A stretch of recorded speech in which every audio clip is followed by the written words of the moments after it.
Jawahar Lal Nehru university ਦੀ vice chancellor ਹੈ। ਜ਼ਾਹਰ ਹੈ ਉਹਦਾ ਆਪਣਾ ਸੰਬੰਧ ਵੀ ਦਲਿਤ ਭਾਈਚਾਰੇ ਦੇ ਨਾਲ ਹੈ। ਉਹਨੇ ਕਿਹਾ ਕਿ ਕੋਈ ਵੀ ਦੇਵਤਾ ਜਿਹੜਾ ਹਿੰਦੂਆਂ ਦੇ ਨੇ ਉਹ ਬ੍ਰਾਹਮਣ ਨਹੀਂ ਸੀ। ਉਹਨੇ ਕਿਹਾ ਹਾਂ ਜੇ ਅਵਤਾਰਵਾਦ 'ਚ ਕਹਿਣਾ ਹੋਏ ਹਾਏ ਜੇ ਰਾਮ ਜੀ ਨੇ ਰਾਮਚੰਦਰ ਕਿ ਉਹ ਖੱਤਰੀ ਸੀ, ਉਹ ਵੀ ਜੇ ਇਹਨਾਂ ਦੀਆਂ ਹੀ ਕਹਾਣੀਆਂ ਕਹਿਣਾ ਹੋਏ ਸਭ ਸ਼ੂਦਰ। ਉਹਨੇ ਕਿਹਾ ਸ਼ਿਵ ਜੀ, ਉਹਨੇ ਕਿਹਾ ਹੁਣ ਹੋਰ ਦਲਿਤ ਨਹੀਂ ਤਾਂ ਉਹ ਕੀ ਸੀ ਵੀ ਉਹਦੇ ਕੋਲ ਉਹੀ ਉਹਦਾ ਕਾਲਾ ਰੰਗ ਹੈ, ਸੱਪ ਪਾਏ ਹੋਏ ਨੇ, ਸ਼ਮਸ਼ਾਨ ਘਾਟ 'ਚ ਰਹਿੰਦਾ, ਇਹ ਸਾਨੂੰ ਇਵੇਂ ਹੀ ਰੱਖਿਆ ਹੋਇਆ ਸੀ, ਸਾਡੀ ਤਾਂ ਪਛਾਣ ਹੀ ਹੈ। ਉਹਨੇ ਕਿਹਾ ਕਿ ਮਨੂ ਸਮ੍ਰਿਤੀ 'ਚ ਔਰਤਾਂ ਨੂੰ ਸ਼ੂਦਰਾਂ ਦਾ ਦਰਜਾ ਦਿੱਤਾ ਗਿਆ ਔਰ ਮੈਂ ਸਾਰੀਆਂ ਔਰਤਾਂ ਨੂੰ ਦੱਸਣਾ ਚਾਹੁੰਦੀ ਹਾਂ ਕਿ ਸਾਰੀਆਂ ਹੀ ਔਰਤਾਂ ਜਿਹੜੀਆਂ ਨੇ ਮਨੂ ਸਮ੍ਰਿਤੀ ਦੇ ਥੱਲੇ ਸ਼ੂਦਰ ਨੇ। ਉਹਨਾਂ ਨੇ ਕਿਹਾ ਕਿ ਵੀ ਇਹ ਤੁਹਾਨੂੰ ਵਿਆਹ ਰਾਹੀਂ ਭਾਵੇਂ ਕੋਈ ਜਾਤ ਮਿਲ ਜਾਏ, ਬ੍ਰਾਹਮਣੀ ਬਣ ਜਾਓ ਤੁਸੀਂ, ਲੇਕਿਨ ਤੁਹਾਡਾ ਵੀ ਇਹੀ ਹਾਲ ਹੈ।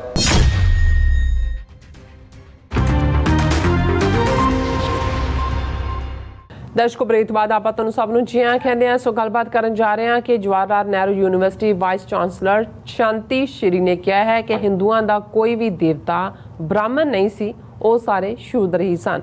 ਭਗਵਾਨ ਸ਼ਿਵ ਸ਼ੰਕਰ ਵੀ ਸ਼ੂਦਰ ਹੀ ਸੀ। ਸੋ ਪਰ ਇਸ ਦੇ ਬਾਵਜੂਦ ਬ੍ਰਾਹਮਣਾਂ ਵੱਲੋਂ ਸ਼ੂਦਰਾਂ ਨਾਲ ਵਿਤਕਰਾ ਕੀਤਾ ਜਾਂਦਾ ਹੈ। ਸੋ ਇਸ ਬਾਰੇ ਆਪਾਂ ਗੱਲਬਾਤ ਕਰਨ ਜਾ ਰਹੇ ਹਾਂ। ਸੋ ਅਸੀਂ ਚਾਹਾਂਗੇ ਕਿ ਤੁਸੀਂ ਇਸੇ ਤਰ੍ਹਾਂ ਬਣੇ ਰਹਿਣਾ। ਦੇਖਣ ਸੁਣਨ ਲਈ ਲਿਖਣ ਲਈ ਤੁਹਾਡਾ ਸਭ ਦਾ ਬਹੁਤ ਬਹੁਤ ਸ਼ੁਕਰੀਆ ਜੀ। ਡਾਕਟਰ ਸਾਹਿਬ ਕੀ ਵਿਚਾਰਾਂ ਨੇ? ਦੇਖੋ, ਅਸੀਂ ਹਰ ਧਰਮ ਦੇ ਮੰਨਣ ਵਾਲਿਆਂ ਦੇ ਜਜ਼ਬਾਤਾਂ ਦਾ ਧਿਆਨ ਰੱਖਦੇ ਹਾਂ ਔਰ ਸਾਡਾ ਇਸ ਦੇ ਉੱਤੇ ਵੀ ਫੋਕਸ ਹੁੰਦਾ ਹੈ ਕਿ ਵੀ ਅਸੀਂ ਬੇਮਤਲਬ ਕੋਈ ਤਨਕੀਦ ਨਾ ਕਰੀਏ।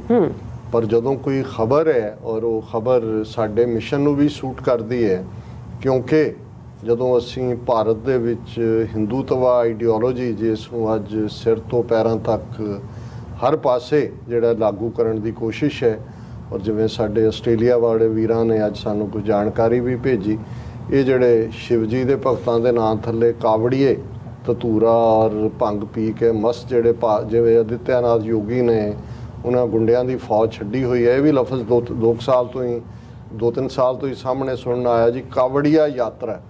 ਫਿਰ ਇਹ ਆਇਆ ਜੀ ਕਿ ਕਾਵੜੀਏ ਯਾਤਰਾ ਤੇ ਨਿਕਲਦੇ ਨੇ, ਗੰਗਾ ਦਾ ਪਾਣੀ ਲਿਆਉਂਦੇ ਨੇ, ਉਹਦੇ ਨਾਲ ਫਲਾਣਾ ਕਰਦੇ ਨੇ, ਇਹ ਸ਼ਿਵ ਭਗਤ ਨੇ। ਔਰ ਜਿਹੜੀਆਂ ਪਹਿਲੀਆਂ ਕਾਵੜੀਆਂ ਯਾਤਰਾਵਾਂ ਉੱਥੇ ਹੋਈਆਂ ਉਹਨਾਂ ਦੇ ਥੱਲੇ ਪੁੱਜ ਕੇ ਗੁੰਡਾਗਰਦੀ ਰਾਹ 'ਚ ਉਹਨਾਂ ਨੇ ਜਿਹੜੇ ਉਹ ਭੰਗ ਦੇ ਨਸ਼ੇ 'ਚ ਔਰ ਦੂਸਰੇ 'ਚ ਨੇ ਉਹਨਾਂ ਨੇ ਦੁਕਾਨਾਂ ਲੁੱਟੀਆਂ, ਗੱਡੀਆਂ ਤੋੜੀਆਂ ਦੂਜੇ।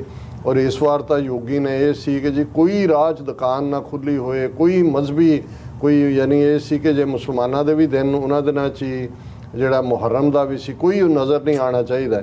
ਔਰ ਉਹਨਾਂ ਦੇ ਉੱਤੇ ਉਹਨਾਂ ਦੇ ਕਲੈਕਟਰ, ਡਿਪਟੀ ਕਮਿਸ਼ਨਰ ਹਵਾਈ ਉਹਨਾਂ ਰਾਹੀਂ ਹੈਲੀਕਾਪਟਰਾਂ ਰਾਹੀਂ ਫੁੱਲਾਂ ਦੀ ਵਰਖਾ ਕਰ ਰਹੇ ਨੇ। ਔਰ ਇਹ ਲਫ਼ਜ਼ ਕੰਵਾੜੀਆ ਉਹਨੂੰ ਦਿਨ ਬਣਾ ਦਿੱਤਾ ਜੀ, ਸ਼ਿਵ ਜੀ ਦੀ ਯਾਤਰਾ ਤੇ ਫਲਾਣਾ ਤੇ ਢਿਮਕਾ। ਹੁਣ ਉੱਥੇ ਤਾਂ ਔਰ ਕਿਉਂਕਿ ਉਹ ਵੈਸੇ ਹੀ ਜਿਹੜਾ ਉਹਨਾਂ ਦੇ ਕੋਲ ਹੈ ਜੋ ਮਰਜ਼ੀ, ਲੇਕਿਨ ਕਿਵੇਂ ਕੱਲ੍ਹ ਅਸੀਂ ਜ਼ਿਕਰ ਕੀਤਾ ਔਰ ਸਾਨੂੰ ਬਹੁਤ ਸਾਰੀਆਂ ਕਾਲਾਂ ਆਈਆਂ ਇਸ ਦੇ ਉੱਤੇ ਕਿ ਭਾਈ ਹਿੰਦੂਤਵੀ ਨਫ਼ਰਤ ਕਿਸ ਹੱਦ ਤੱਕ ਅਮਰੀਕਨ ਸ਼ੋਰ 'ਤੇ ਪਹੁੰਚ ਚੁੱਕੀ ਹੈ। ਔਰ ਅਸੀਂ 3000 ਮੀਲ ਦੇ ਡਿਸਟੈਂਸ 'ਤੇ ਇੱਕ ਪਾਸੇ ਐਡੀਸਨ ਨਿਊ ਜਰਸੀ 'ਚ ਕਿਵੇਂ ਬੁਲਡੋਜ਼ਰ ਦੇ ਨਾਲ ਜਿਹੜੀ ਹੈ ਪਰੇਡ ਕੀਤੀ ਜਾਂਦੀ ਹੈ, ਜਿਹਦੇ 'ਚ ਭਾਰਤ ਤੋਂ BJP ਦਾ ਨੈਸ਼ਨਲ ਸਪੋਕਸਮੈਨ ਸ਼ਾਮਲ ਹੁੰਦਾ ਹੈ ਔਰ ਜੋਸ਼ੀ ਜਿਹੜਾ ਐਡੀਸਨ ਦਾ ਹਿੰਦੂ ਮੇਅਰ ਹੈ ਉਹ ਸ਼ਾਮਲ ਹੁੰਦਾ ਹੈ।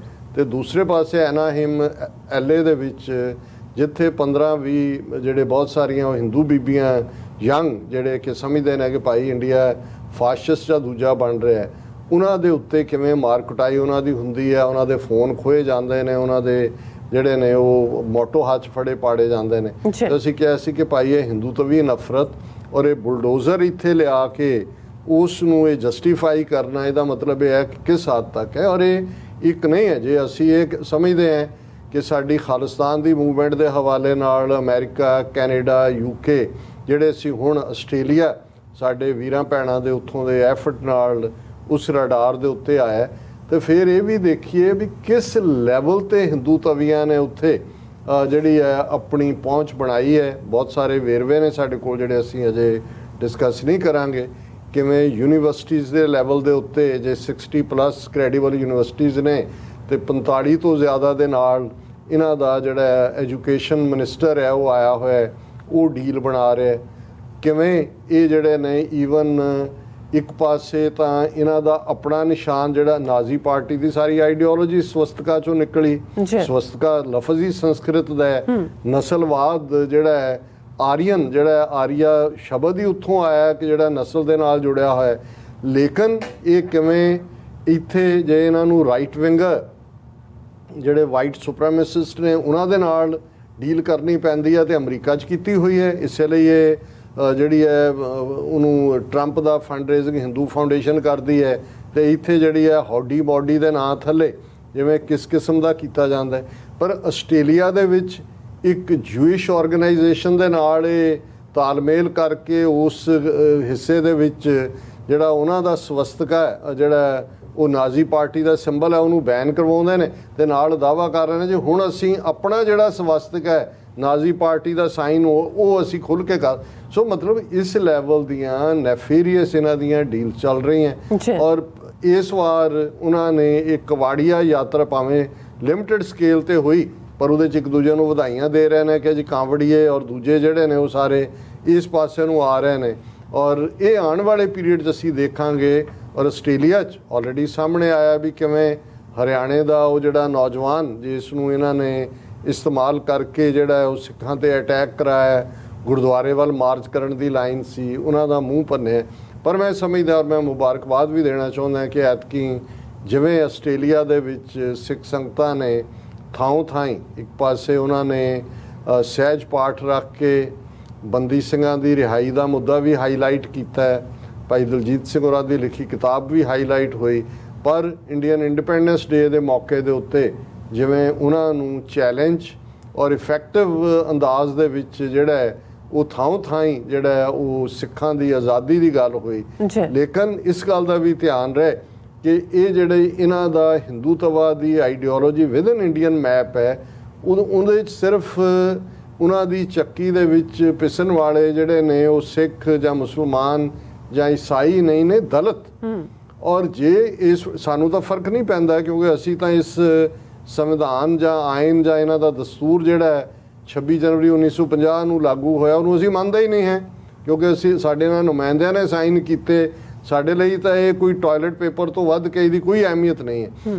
ਪਰ ਦਲਿਤ ਭਾਈਚਾਰਾ ਜਿਨ੍ਹਾਂ ਦੇ ਵਿੱਚ schedule caste, schedule tribe, backward classes, OBC ਇਹ ਸਾਰੇ ਨੇ, ਉਹ ਸਮਝਦੇ ਅਸੀਂ ਤਾਂ ਮੁਲਕ ਹੀ ਅੱਡ ਜਦੋਂ ਇਹਨਾਂ ਤੋਂ ਕਰ ਲੈਣਾ ਇਹਨਾਂ ਦੇ ਨਾਲ ਕੋਈ ਹੈ ਨਹੀਂ। ਪਰ ਜਿਹੜਾ ਇੱਕ ਵੱਡਾ ਤਬਕਾ ਉਹ ਇਹ ਸਮਝਦੇ ਨੇ ਕਿ ਜਿਹੜਾ ਹੱਕ ਸਾਨੂੰ ਕਨਸਟੀਟਿਊਸ਼ਨ ਨੇ ਦਿੱਤਾ ਵੋਟ ਦਾ, ਜਿਹਦੇ ਥੱਲੇ ਇੱਕ ਬ੍ਰਾਹਮਣ ਔਰ ਇੱਕ ਸ਼ੂਦਰ ਜਿਹੜੇ ਨੇ ਇੱਕੋ ਹੀ ਸਫ਼ ਦੇ ਉੱਤੇ ਆ ਗਏ ਐਟਲੀਸਟ ਵੋਟਾਂ ਦੇ ਲਿਹਾਜ਼ ਨਾਲ।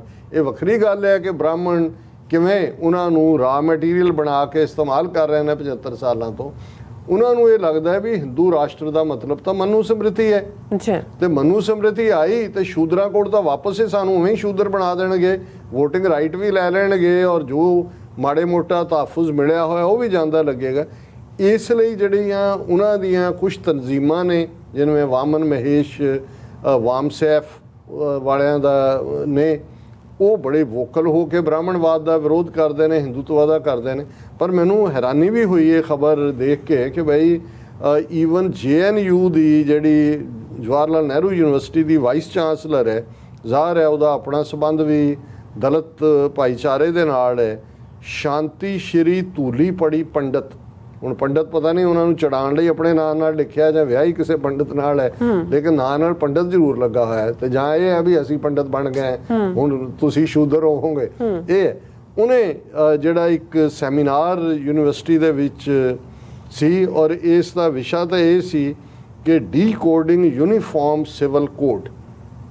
ਹੁਣ ਜਦੋਂ ਇਸ ਲੈਵਲ ਤੇ ਗੱਲ ਹੁੰਦੀ ਹੈ ਤਾਂ ਉਹਦੇ 'ਚ ਉਹਨੇ ਬੋਲਦੇ ਆ, ਔਰ ਇਹ ਜਿਹੜਾ ਅੱਜ ਹੈਡਲਾਈਨ ਵੀ ਹੈ ਬਹੁਤ ਸਾਰੇ ਅਖਬਾਰਾਂ ਦੇ, ਉਹਨੇ ਕਿਹਾ ਕਿ ਕੋਈ ਵੀ ਦੇਵਤਾ ਜਿਹੜਾ ਹਿੰਦੂਆਂ ਦੇ ਨੇ ਉਹ ਬ੍ਰਾਹਮਣ ਨਹੀਂ ਸੀ, ਉਹ ਸਾਰੇ ਸ਼ੂਦਰ ਸੀ। ਉਹਨਾਂ ਨੇ ਕਿਹਾ ਹਾਂ ਜੇ ਅਵਤਾਰਵਾਦ 'ਚ ਕਹਿਣਾ ਹੋਏ ਹਾਏ ਜੇ ਰਾਮ ਜੀ ਨੇ ਰਾਮਚੰਦਰ ਇੱਕ ਉਹ ਖੱਤਰੀ ਸੀ, ਉਹ ਵੀ ਜੇ ਇਹਨਾਂ ਦੀਆਂ ਹੀ ਕਹਾਣੀਆਂ ਕਹਿਣਾ ਹੋਏ ਸਭ ਸ਼ੂਦਰ। ਉਹਨੇ ਕਿਹਾ ਸ਼ਿਵ ਜੀ, ਉਹਨੇ ਕਿਹਾ ਹੁਣ ਹੋਰ ਦਲਿਤ ਨਹੀਂ ਤਾਂ ਉਹ ਕੀ ਸੀ ਵੀ ਉਹਦੇ ਕੋਲ ਉਹੀ ਉਹਦਾ ਕਾਲਾ ਰੰਗ ਹੈ, ਸੱਪ ਪਾਏ ਹੋਏ ਨੇ, ਸ਼ਮਸ਼ਾਨ ਘਾਟ 'ਚ ਰਹਿੰਦਾ ਹੈ, ਇਹ ਸਾਨੂੰ ਇਵੇਂ ਹੀ ਰੱਖਿਆ ਹੋਇਆ ਸੀ, ਇਹ ਸਾਡੀ ਤਾਂ ਪਛਾਣ ਹੀ ਹੈ।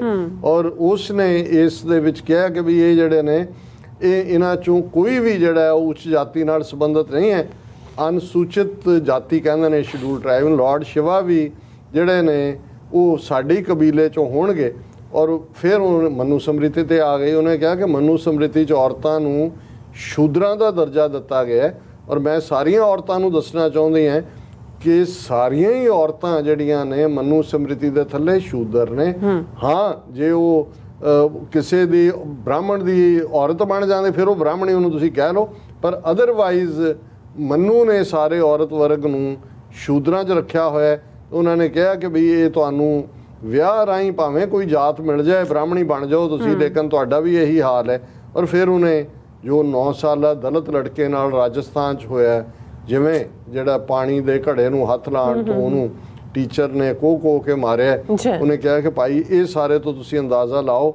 ਉਹਨੇ ਕਿਹਾ ਕਿ ਭਾਈ ਬੇਸ਼ੱਕ ਸਾਡੇ ਹੀ ਇਹ ਦੇਵਤੇ ਨੇ, ਪਰ ਉਹਨਾਂ ਨੂੰ ਇਹਨਾਂ ਨੇ ਆਪਣੇ ਬਣਾ ਕੇ ਬ੍ਰਾਹਮਣਾਂ ਨੇ ਜਿਹੜਾ, ਫਿਰ ਉਹਨੇ ਈਵਨ ਲਕਸ਼ਮੀ ਦੀ ਗੱਲ ਵੀ ਕੀਤੀ, ਜਿਹੜੀ ਨਾਲ ਬਿਠਾਈ ਹੁੰਦੀ ਹੈ ਸ਼ਿਵ ਜੀ ਦੇ, ਪਾਰਬਤੀ ਉਹ ਲਕਸ਼ਮੀ ਵੀ ਹੈ, ਕਿ ਇਹ ਸਾਰੇ ਜਿਹੜੇ ਨੇ ਸਾਡੇ ਨੇ। ਉਹਨਾਂ ਨੇ ਕਿਹਾ ਵੀ ਇਹ ਸਾਡੇ ਕੋਲ ਇਸ ਵੇਲੇ ਇਹ ਸਮਝਣ ਦੀ ਘੜੀ ਹੈ ਕਿ ਜਿਸ 'ਚੋਂ ਅਸੀਂ ਗੁਜ਼ਰ ਰਹੇ ਹਾਂ ਉਹ ਉਹਨਾਂ ਨੂੰ ਸਾਡੀ ਕੋਈ ਹੋਂਦ ਨਹੀਂ ਬਚੇਗੀ ਜੇ ਅਸੀਂ ਇਸ ਹਿੰਦੂਤਵਾ ਦਾ, ਬ੍ਰਾਹਮਣਵਾਦ ਦੀ ਆਈਡੀਓਲੋਜੀ ਦਾ ਵਿਰੋਧ ਨਹੀਂ ਕਰਦੇ। ਉਹਨਾਂ ਨੇ ਬੁੱਧ ਦੀ ਗੱਲ ਵੀ ਕੀਤੀ ਕਿ ਬੁੱਧ ਜਿਹੜੇ ਨੇ ਉਹ ਸੀ ਜਿਨ੍ਹਾਂ ਨੇ ਪਹਿਲਾਂ ਜਗਾਇਆ, ਫਿਰ ਅੰਬੇਦਕਰ ਦੀ ਗੱਲ ਕੀਤੀ।